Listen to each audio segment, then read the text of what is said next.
अस्सलाम वालेकुम everyone. So in this video we are going to do tuberculosis. ठीक है, ट्यूबरक्लोसिस में हमारे पास क्या होता है, बेसिकली बैक्टीरियल इन्फेक्शन होता है, एयर ड्रॉपलेट्स की वजह से होता है। ठीक है, अच्छा और बेसिकली किसी ने कफ किया या उसका स्पूटम जो है उसके साथ आप कांटेक्ट में आए हो, ठीक है, इन्फेक्टेड पर्सन के, तो आपको जो है वो टीबी हो सकता है। ठीक है, अब क्या होता है कि हमारे पास जो माइक्रो ऑर्गेनिज्म होता है ना, ये हमारे पास ड्रॉपलेट के जरिए लंग्स तक पहुँचते हैं। लंग्स में पहुँचने के बाद जो है हमारे पास सबसे पहले लंग्स को इन्वॉल्व करेगा, लेकिन एक्स्ट्रा पल्मोनरी टीबी जो होता है वो भी बहुत कॉमन है। ठीक है, फिर इसमें क्या होता है कि ऑर्गेनिज्म लंग्स तक पहुंचा है, ठीक है, उसको मैक्रोफेजेस ने या तो इनगल्फ कर लिया या तो मैक्रोफेजेस ने उसके इर्द गिर्द एक जो है ना सर्कल बना दिया है। ठीक है, बीच में सेंट्रल कैशोसाइटोसिस होगी, फिर हमारे पास एपिथेलाइट्स वो होंगे,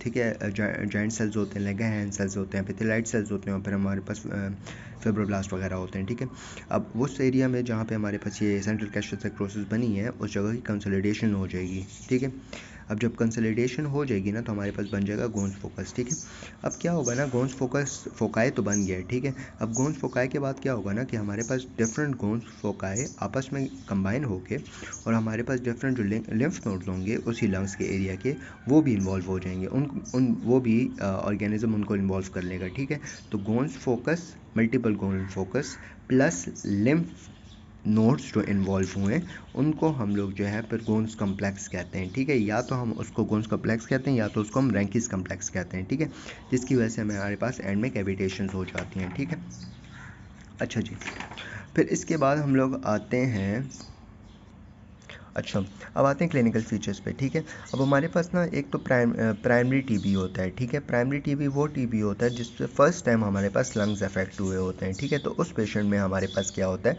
देखो कफ तो होगा। ठीक है, इसके अलावा स्पूटम भी होगा, कफ विद स्पूटम होगा, लो ग्रेड फीवर होगा। ठीक है, और नाइट स्वेट आ रही होंगी। ठीक है, रात को उस पेशेंट के जो है वो दिन में जो है बुखार होगा और रात को जो है वो ठंडे पसीने आ रहे होंगे। ठीक है, फिर मिलिट्री टीबी होता है। ठीक है, मिलिट्री टीबी में क्या होता है ना कि हमारे पास लंग्स में बेसिकली हमारे पास जो मिलेट सीड्स होते हैं ना, उनकी तरह हमारे पास डिफरेंट जो है ना वो डिफ्यूज़ इन्वॉल्वमेंट होती है। ठीक है, लंग्स की। ठीक है, अब इसमें क्या होता है कि हमारे पास इन्वॉल्व ब्लड एज वेल अच्छा, मेरी टीबी में आपका कफ भी होगा, आपका स्पूटम भी होगा, आपका फीवर भी होगा, इसके अलावा जो है आपका नाइट स्वेट्स भी आ रहे होंगे। ठीक है, लेकिन इसके अलावा ये ब्लड को भी इन्वॉल्व करेगा, जिसकी वजह से आपको वीकनेस होगी, मलेज होगा, आर्थ्रल्जिया होगा, हेडेक होगा, वेट लॉस वगैरह होगा। ठीक है, इसके बाद हमारे पास पोस्ट प्राइमरी पल्मोनरी टीबी होता है। ठीक है, अब जो पोस्ट प्राइमरी पल्मोनरी टीबी होता है ना, वो बेसिकली हमारे पास ये होता है कि एक पेशेंट को ऑलरेडी टीबी हो चुका था। ठीक है, ठीक हो चुका है वो बंदा, फिर कुछ साल बाद दोबारा टीबी आ गया। ठीक है, तो उसमें कफ होगा, स्पुटम होगा, फीवर होगा, नाइट स्वेट होगा। ठीक है, अब इसको आप ब्रोंकिक्टेसिस से कैसे डिफ्रेंशिएट करोगे, तो उसमें भी स्पूटम और कफ और फीवर वगैरह हो रहा होता है, लेकिन उसमें बात ये होती है उसमें कोपिशियस सिक्रेशन ऑफ दी वो होती है, म्यूकस होती है, मतलब उसमें स्पूटम बहुत ज़्यादा होता है बेसिकली। ठीक है, अच्छा जी, ये हमारे पास ना ये जो चीज़ें मैंने बताई हैं ना, ये हमारे पास क्लिनिकल फीचर्स भी हैं। ठीक है, कि हमारे पास कफ होगा, फीवर होगा, लो ग्रेड फीवर होगा, स्पूटम होगा, लोग इसके अलावा नाइट स्वेट्स होंगे, आर्थ्रल्जिया होगा, मायल्जिया होगा, हमारे पास हेडेक होगा, वेट लॉस होगा, एक्सुडेटिव फ्यूजन होगी, इसके अलावा हमारे पास स्पॉन्टेनियस अमोनिया भी हो सकता है। ठीक है, दैट्स इट। अब हम आते हैं एक्स्ट्रा पल्मोनरी साइट्स पे ना, तो एक्स्ट्रा पल्मोनरी साइट्स में मैंने बताया था कि पहले लिम्फ नोड्स इन्वॉल्व होंगे, जिसको लिम्फेडेनाइटिस होगा, पहले सर्वाइकल लिम्फ नोड्स होंगे और मेडिएस्टिनल लिम्फ नोड्स मोस्ट कॉमन जो होते हैं वो इन्वॉल्व होते हैं। जीआईटी इन्वॉल्व हो सकता है। ठीक है, जीआईटी इन्वॉल्व होगा, मोस्ट कॉमन साइट जो होगा वो इलियोसिकल जंक्शन होगी, जिसकी वजह से उस जगह की थिकनिंग भी हो जाएगी। ठीक है, और लॉस ऑफ फंक्शन या एसाइटिस वगैरह भी हो जाएगा। फिर हमारे पास प्रिकार्डियल डिजीज़ हो सकती है, जिसमें हमारे पास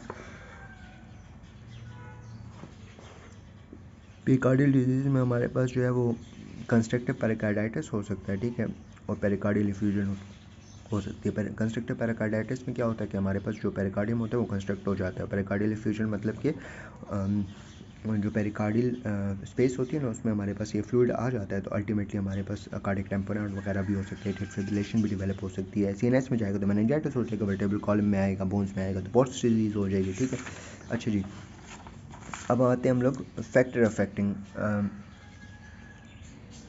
टीबी। ठीक है, रिस्क ऑफ टीबी, जिसमें एज आ जाती है, बहुत छोटा बच्चा हो या बहुत बूढ़ा हो आदमी हो, तो उसमें हो सकता है लोअर सोशल इकोनॉमिक स्टेटस, जिसमें हमारे पास पुअर हाइजीन होती है, ओवर क्राउडिंग होती है, हेल्थ केयर वर्कर्स जो होते हैं उनमें हो सकती है, HIV जो पेशेंट होते हैं इम्यूनो कम्प्रोमाइज़ पेशेंट उनमें हो सकती है, IV ड्रग अब्यूजर्स में हो सकती है, कैंसर में हो सकती है, इम्यूनो कम्प्रोमाइज़ लोगों में हो सकती है, ठीक है। अब डायग्नोसिस में आपने क्या करना है, देखो डायग्नोसिस में एक तो हमारे पास बेसलाइन टेस्ट होते हैं, एक हमारे पास डायग्नोस्टिक्स टेस्ट होते हैं, ठीक है।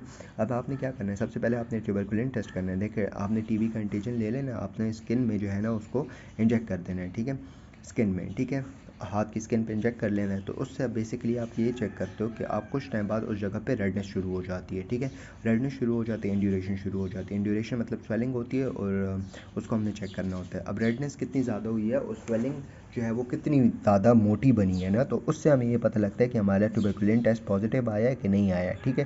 लेकिन ट्यूबरकुलिन टेस्ट जो होता है ये बहुत कम, इसकी सेंसिटिविटी और स्पेसिफिसिटी बहुत कम है। क्यों स्पेसिफिसिटी और सेंसिटिविटी कम है?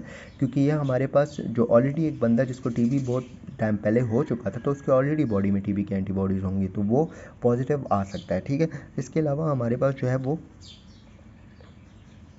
ये इम्यूनिटी डिपेंडेंट होते हैं। तो इम्यून कॉम्प्रोमाइज़ पेशेंट या एड्स का पेशेंट या ड्रग अब्यूजर्स जो होते हैं, कैंसर के पेशेंट्स, तो उनमें ये फ़ायदा करता ही नहीं है, ठीक है।